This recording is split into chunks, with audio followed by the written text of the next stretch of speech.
Well, this trashy thing is back.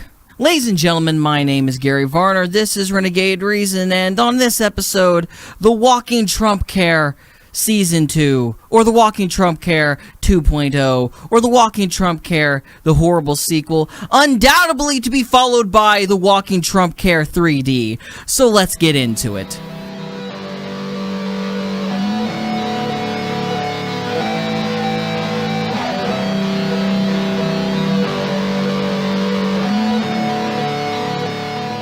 So it's hard to really pick a place to begin to discuss this travesty. It's exactly the same thing as before. No different. Nothing different. Same issues. Same problems.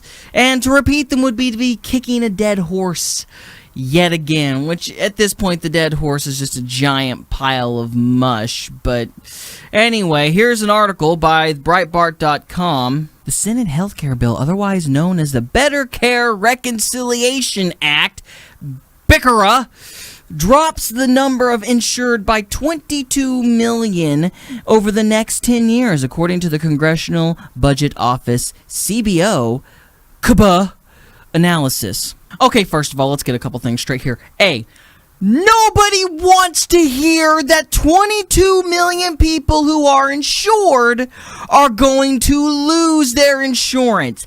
What kind of stupid advertising gimmick is that? So let me actually explain here what is happening. The reason they chose the number 22 million in the headline is A, it's not even accurate because that number is never mentioned again, but B, Obama has touted the number frequently and often that his plan has insured 22 million people. When, as a matter of fact, 25 million people lost their insurance as a result of healthcare.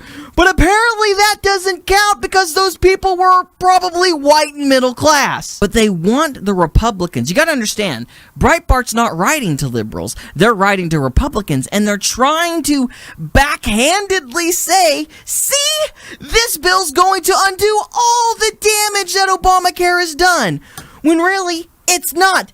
It's not going to undo anything. It's just cutting off the fat of the Affordable Care Act, not really getting rid of it. The CBO's report also estimates that the bill will reduce the deficit by $321 billion by 2026, largely through reductions to Medicaid spending and reduced subsidies for Americans to purchase health insurance.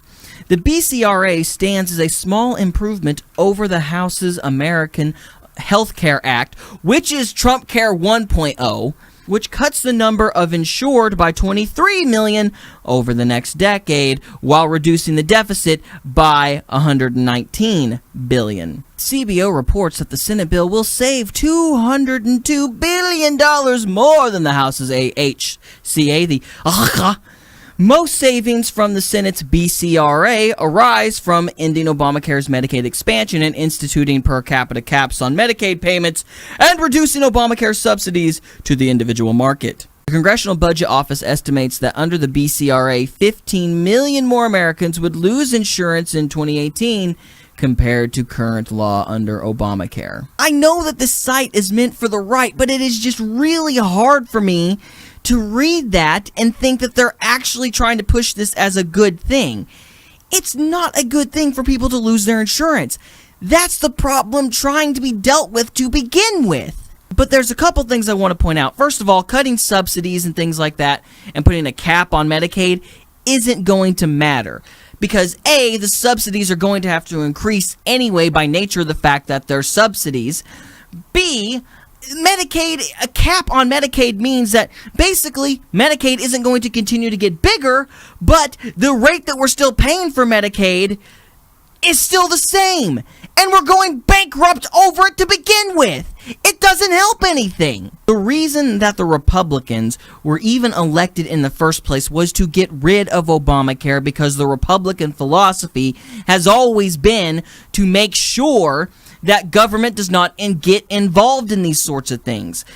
You don't have a right to health care. But even if you had a right to health care. The solution to maintaining that right would be to get the government as far away from it as possible rather than having the government involved with it in the first place. A right is not defined by being defended by the government. The other thing that you have to understand is that these guys plan on cutting taxes, which is good.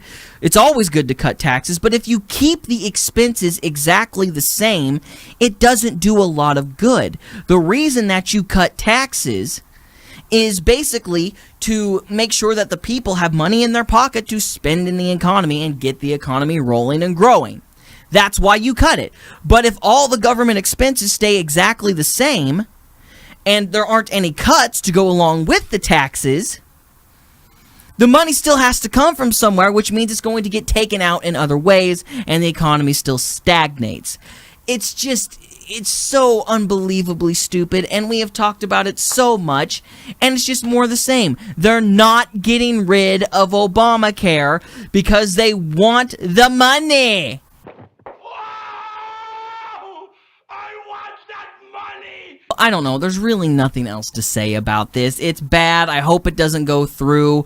The Republicans, it doesn't look like the Republicans are going to learn, and it doesn't look like they're on anybody's side but their own. The only solution is free market competition. It's the only way the majority of people are going to be able to afford in health insurance. That's the only way it's going to get done. And you can't say it any differently than that. Everything else is just going to drive prices up and create bureaucracy. So guys, that's all we have for this episode. Thank you so much for watching. If you like this episode, please like, share, and subscribe. And as always, God willing, we'll see you next time. Peace.